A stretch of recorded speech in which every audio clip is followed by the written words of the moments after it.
विष्णु अवतार की हत्या का प्रयत्न किया मैंने। कैसे सोच लिया एक निर्दोष अबोध शिशु को विष पिला दूंगी। मुझसे बहुत बड़ी भूल हो गई है प्रभु, मुझे क्षमा कर दीजिए। हम सब जो भी करते हैं अपने पूर्व जन्म के कर्मों के कारण ही करते हैं। तुम भी इसका अपवाद नहीं हो पूतना। आज तुमने जो किया उसका संबंध तुम्हारे पिछले जन्म से था, जब संसार तुम्हें रत्नमाला के नाम से जानता था।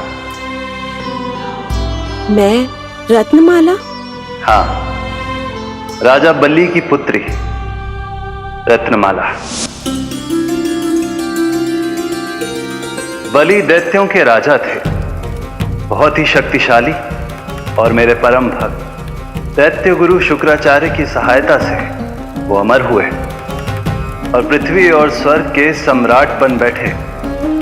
यज्ञ पूर्ण होने के बाद वो सभी याचकों को उपहार देने लगे। तब मैंने बौने ब्राह्मण का अवतार लिया, वामन अवतार।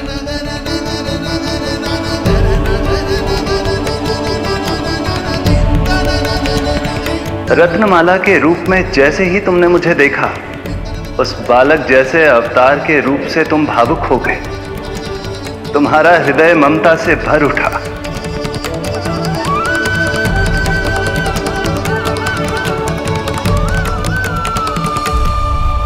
अब एक ही अभिलाषा है मेरी, तुम्हें पुत्र रूप में पाना, गोद में खिलाना, अपना दूध पिलाना।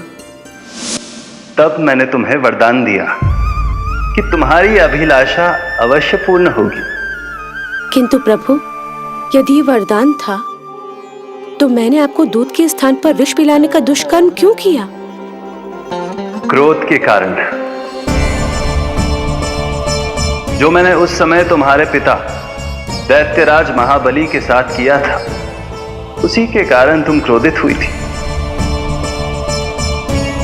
उपहार में 3 पग स्थान मांग लिया था मैंने उनसे। किंतु इतने से उपहार से मुझे इतना क्रोध क्यों आया प्रभु? जब राजा बलि ने मेरे वामन अवतार की इच्छा पूर्ण करने का वचन दे दिया, तो मैंने विशाल त्रिविक्रम स्वरूप धारण किया।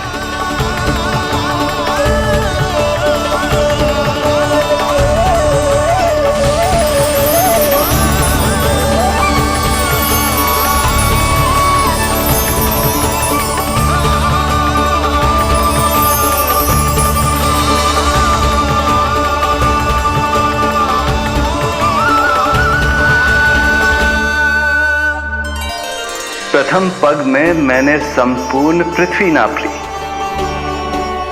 दूसरे पग में नाप लिया विशाल स्वर्ग।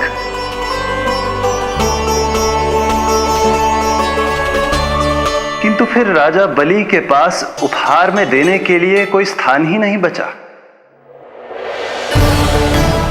पर महाबली भी अपने वचन के पक्के थे। तीसरे पग को रखने के लिए उन्होंने मुझे अपना शीश अर्पित कर दिया। मेरे बार से महाबली पाताल लोक जाने पर विवश हो गए। अपने पिता के साथ हुए इस व्यवहार के कारण ही तुम्हें क्रोध आया था।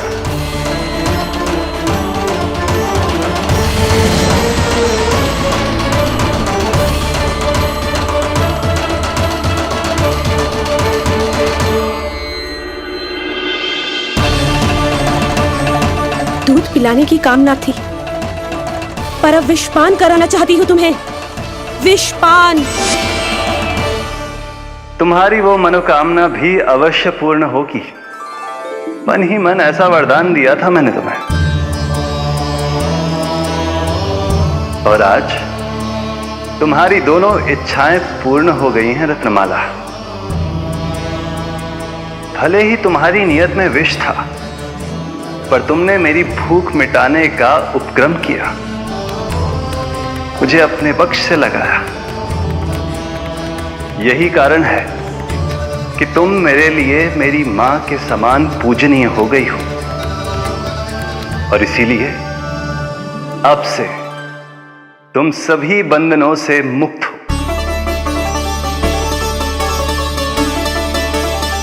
मैं तुम्हें मोक्ष प्रदान करता हूँ, माँ।